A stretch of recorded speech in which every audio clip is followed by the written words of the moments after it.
Hello friends, तो कैसे हैं आप लोग। स्वागत है फ्रेंड्स आज की इस न्यू वीडियो में। सीटेट का जो तैयारी करना चाहते हैं वो यूट्यूब में सर्च करें। मेरे चैनल का नाम है तहसीन एकेडमी। चैनल को सब्सक्राइब करके बेल आइकन को प्रेस कर लीजिएगा। ये आपका एक नंबर 1 चैनल है जिसमें आपको उर्दू स्पेशल रहेगा, बाकी हिंदी, इंग्लिश, ये तीनों पेडागोजी के लिए आपको चैनल नहीं मिलता है यूट्यूब में। तो ये चैनल मैं स्पेशल बनाया आपके लिए। CTET 2023 preparation. तो आपसे पहले चैनल को सब्सक्राइब करके लाइक करिए, उसके बाद इस अपने वीडियो को अपने दोस्त में भी शेयर कीजिए। तो वीडियो को आज की मैं शुरू करूँगा। इसके अलावा फ्रेंड्स, अगर आपको PDF लेना है या कोई समस्या है तो ये मेरा व्हाट्सएप नंबर दिया हुआ है 7488284688। इस नंबर से आप हमको टेक्स्ट मैसेज करके व्हाट्सएप में तो आप PDF के बारे में जान सकते हैं, ठीक है। बाकी ये उर्दू पेडागोजी का आज मैंने सब्जेक्ट लिया हूँ। तो आज का चैप्टर मेरा रहेगा, आप मेरे स्क्रीन में देख सकते हैं। आज का चैप्टर है हक़ तालीम एक्ट 2009, यानी कि शिक्षा का अधिकार अधिनियम 2009। इसके बारे में पूरी जानकारी, मुसलसल जानकारी में इस वीडियो के माध्यम से जानेंगे। इसको राइट टू एजुकेशन एक्ट 2009 कहा जाता है, जैसे कि आप लोग जानते हैं।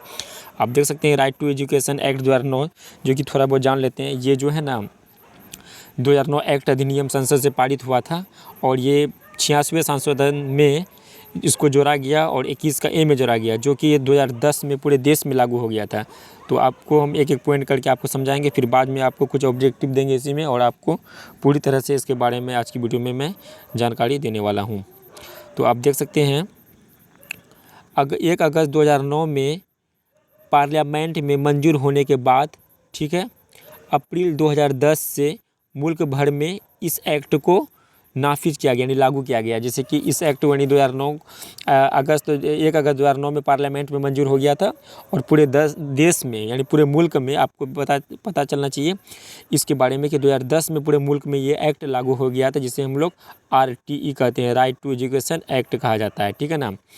अच्छा, आप देखते हैं इसमें और क्या कह रहा है। मेन जो पॉइंट है इसको हम देखते हैं। इसके लिए हिंदुस्तानी आइन में 6 से 14 साल की उम्र के बच्चों को पहली जमात से 8वीं जमात तक मुफ्त और लाजमी तालीम का, ठीक है, तायीन करता है। कहने का मतलब ये हुआ कि 6 से 14 वर्ष की उम्र के जितने भी बच्चों, सभी को, ठीक है ना, मुफ्त में होगा और इसमें लाजमी तालीम देने का ये एक अधिकार दिया गया है, जिसे हम लोग शिक्षा का अधिकार अधिनियम कहते हैं। चलिए समझ गए आप लोग अच्छी तरह से। अब इसमें क्या करा है, तमाम सरकारी स्कूलों में एलिमेंट्री एजुकेशन मुफ्त होगी, यानी कि तमाम सरकारी जितने भी स्कूल है उसमें प्राइमरी लेवल तक जो एजुकेशन है वो मुफ्त में होगी। जी हाँ फ्रेंड्स, इसमें 1 भी रुपये नहीं लगेगा।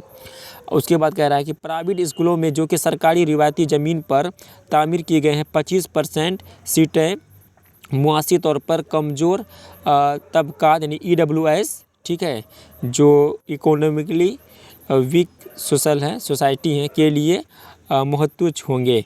कहने का मतलब ये हुआ जितने भी प्राइवेट स्कूल हैं उनमें जो सरकार के थ्रू से उसका निर्वहन होता है, तो उसमें EWS के लिए जो है ना 25% आरक्षित हैं। आप जानते हैं जो इकोनॉमिकली वीकनेस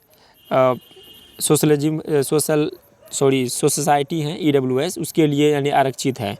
ये मेरा RT एक्ट के अंदर में रखा गया इस बात को। चलिए आप देखते हैं नेक्स्ट में क्या कह रहा है। इसमें कह रहा है कि स्कूलों में दाखिला के वक्त किसी भी तरह का कोई टेस्ट या दाखिला जाती इम्तिहान नहीं लिया जाएगा। कहने का मतलब कि स्कूल में जब एडमिशन होगा इसमें कोई भी टेस्ट वगैरह, कोई भी एग्जाम नहीं होगा, डायरेक्ट आपको एडमिशन लेना है। ये RTE एक्ट 2009 में कहा गया है।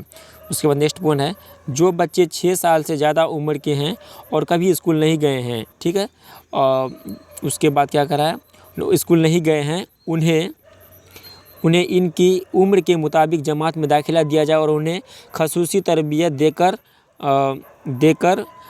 जूलियों के मिसावी लाने की कोशिश की जाए। कहने का मतलब ये हुआ कि जो बच्चा उम्र माने बहुत दिन से वो कभी स्कूल नहीं गए हैं, 6 साल से ज़्यादा एज है, तो उसको एज के हिसाब से अपना एडमिशन लेना है, ठीक है ना। अगर वो 10 साल के हैं तो वो हिसाब से लेना है, अगर वो 7 साल के हैं तो वो हिसाब से उसको एज के वो ध्यान में रख के और उसको खुसूसी तरबियत देकर जूलियों के मिसवानी लाने की कोशिश की जाए, यानी कि उसमें जो भी विकास हो उन्हीं को ध्यान में देकर यानी कि उनको शिक्षा दी जाए, उसको तालीम दी जाए, ठीक है ना, जिसका उम्र 6 साल से ज़्यादा है। चलिए आप देखिए कि क्या कह रहा है नेक्स्ट पॉइंट में। इसमें कह रहा है क्या, माजूर तलबा के स्कूल तक आमद व रफ़त की जिम्मेदारी हुकूमत की होगी, यानी जो भी जिम्मेदारी होगी बच्चे की वो सारा जिम्मेदारी सरकार की हुकूमत की होगी।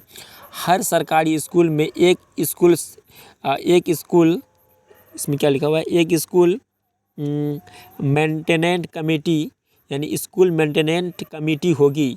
ठीक है, हर सरकारी स्कूल में एक स्कूल मेंटेनेंस कमेटी होगी, जिसे एसएमसी स्कूल मेंटेनेंस कमेटी होगी, जिसके 75% मेंबर वालिदैन होगी, जिसमें से 50% ख्वातीन होगी। ये भी है आरटीई एक्ट के अंदर में कहा गया है कि स्कूल मैनेजमेंट कमेटी जो होगा उसके अंदर 50% जो भागीदारी होगा वो वालिदैन की होगी। उस 50% में से उस 75% है, 75% मेंबर वालिदैन की होगी।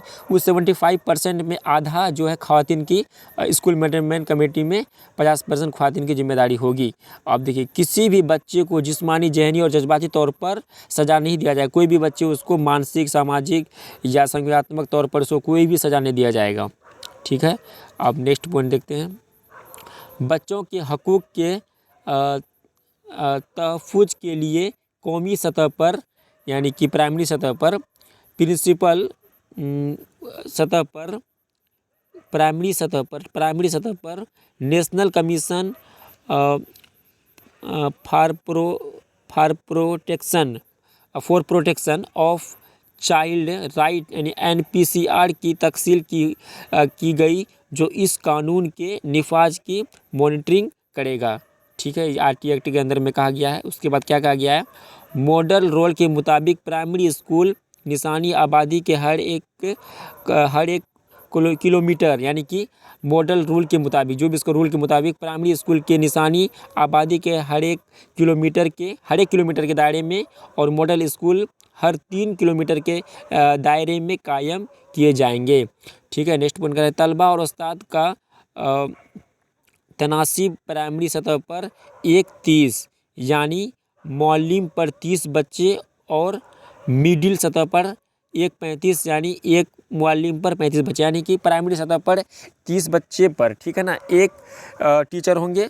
उसी तरह से मिडिल स्कूल में 35 बच्चे पर एक टीचर होंगे। ये आपको प्रावधान कहा गया है। उसके बाद देखिए नेक्स्ट पॉइंट क्या रहा है, 8वीं जमात तक के फेल ना करने की पॉलिसी बनाई गई है। 8वीं जमात तक, 8वीं कक्षा तक के बच्चों को फेल नहीं करना, ये पॉलिसी बनाई गई है। दर्जा 1 से 5 साल भर में कम से कम 200 दिन और 800 घंटे पढ़ाया जाए। कक्षा 1 से 5 तक यानी प्राइमरी सतह पर कम से कम 200 दिन और घंटा मिल जाए तो 800 घंटा पढ़ाया जाए। ये आपका बात कर रही है कम से कम, ठीक है ना। तो ये सब पॉइंट आप लोग देख लिए हैं। उसके बाद इनमें जो मेन ऑब्जेक्टिव है वो आपको करवा देते हैं, जो विगत वर्ष में पूछे गए हैं। इसके बारे में अच्छे से देख लीजिएगा। इसमें कहा गया है, देखते हैं हम लोग, ध्यान दीजिएगा। 2009 एक्ट आरटीई के तख्ते दर्जे 1 से 5 तक के बारे में कौन सा जोड़ा सही, यानी कौन सा कथन जो है इसमें सही कह रहा है वो आपको बताना है। तो देखिए, मुअल्लिम तालबे तनाब्त 31, ये तो कहा गया, ये ऑप्शन सही है आपका, ठीक है ना, यानी कि 30 बच्चा पर एक टीचर होना चाहिए, ये भी कहा गया है। उसके बाद बी में कहा गया है कि 1 साल में तदरीस के दिन 200 दिन, ये भी कहा गया है। साल भर में तदरीस के घंटे 800 घंटे। तो मंदरजा जेल में से सभी जोड़े सही हैं, तो इसका राइट आंसर डी हो जाएगा, होगा ना। इसका सब बात तो सही है, इसलिए इसका आपका डी राइट आंसर हो जाएगा। चलिए आप देखते हैं, हम लोग नेक्स्ट ऑब्जेक्टिव देखेंगे। नेक्स्ट ऑब्जेक्टिव में क्या कर रहा है, इसमें क्या कर रहा है, ध्यान दीजिएगा। जी हाँ फ्रेंड्स, इसमें ध्यान देना आपको। नेक्स्ट में कह रहा है क्या, हक तालीम एक्ट, यानी कि जो हक तालीम एक्ट जो आरटीई 2009 एक्ट है, इस बात को यकीनी बताता है कि पर बच्चा तालीम हासिल करे, 8वीं जमात तक अंग्रेज़ी मीडियम में तालीम हासिल करे, ये कहता है आरटीई एक्ट। या ये कहता है कि 8वीं जमात तक रियासत के ज़बानी में तालीम हासिल करे, 8वीं जमात तक हिंदी मीडियम में तालीम हासिल करे, 8वीं जमात तक अपनी मादरी ज़बान में। तो आरटीई एक्ट कह रहा है कि 8वीं जमात तक, कम से कम 8वीं जमात तक जो है अपनी मातृभाषा में तालीम हासिल करना चाहिए। सो आपका ये वाला ऑप्शन में D will be right answer हो जाएगा। चलिए नेक्स्ट क्वेश्चन को देखेंगे, ध्यान से देखिएगा। वीडियो को पता लगने की वीडियो को लाइक करके अपने दोस्त में शेयर कीजिए। चैनल में फर्स्ट बार आए चैनल को सब्सक्राइब करिएगा। मैं डेली आपको सीटेट उर्दू से रिलेटेड सारा ऑब्जेक्टिव प्लस सारा इसमें आपको सोल्यूशन मैं आपको कराऊंगा इस चैनल के माध्यम से। सो आप इस चैनल को सब्सक्राइब करके बेल आइकन को प्रेस कर दीजिएगा। हिंदुस्तानी आइन के किस के अकॉर्डिंग में मुफ्त और लाजमी तालीम का जिक्र है, तो ये आपका आर्टिकल 21 का ए में कहा गया, जिसमें 86वां संशोधन हुआ था। आर्टिकल 21 का ए में RTE एक्ट यानी मुफ्त एवं लाजमी तालीम का प्रावधान दिया गया है। सो आपका ए नंबर जो है बिल्कुल करेक्ट आंसर हो जाएगा। चलिए नेक्स्ट क्वेश्चन होगा, ध्यान से देखिएगा। नेक्स्ट क्वेश्चन में क्या करा है, इसमें कह रहा है क्या, तालीम का हक एक्ट कब नाफिज हुआ। तालीम का एक एक्ट कब नाफिज हुआ, है नहीं। तालीम का हक यानी RTE एक्ट जो है कब वो लागू हुआ पूरे देश में, तो आपको पता है अप्रैल 2010 में लागू हुआ। ये एक्ट 2009 में आया था, लेकिन लागू कब हुआ, 2010 में हुआ। बी आपको बिल्कुल राइट आंसर हो जाएगा। वीडियो को अभी तक लाइक नहीं किया तो वीडियो को लाइक करके अपने दोस्त में शेयर कीजिएगा। जो पॉइंट ऑब्जेक्टिव मेन में था मैं करा दूँ। आशा करता हूँ वीडियो आपको अच्छी वीडियो लाइक कर अपने दोस्त में शेयर कीजिए। मिलते हैं नेक्स्ट वीडियो में। आपका दिन शुभ हो। जय हिंद, जय भारत।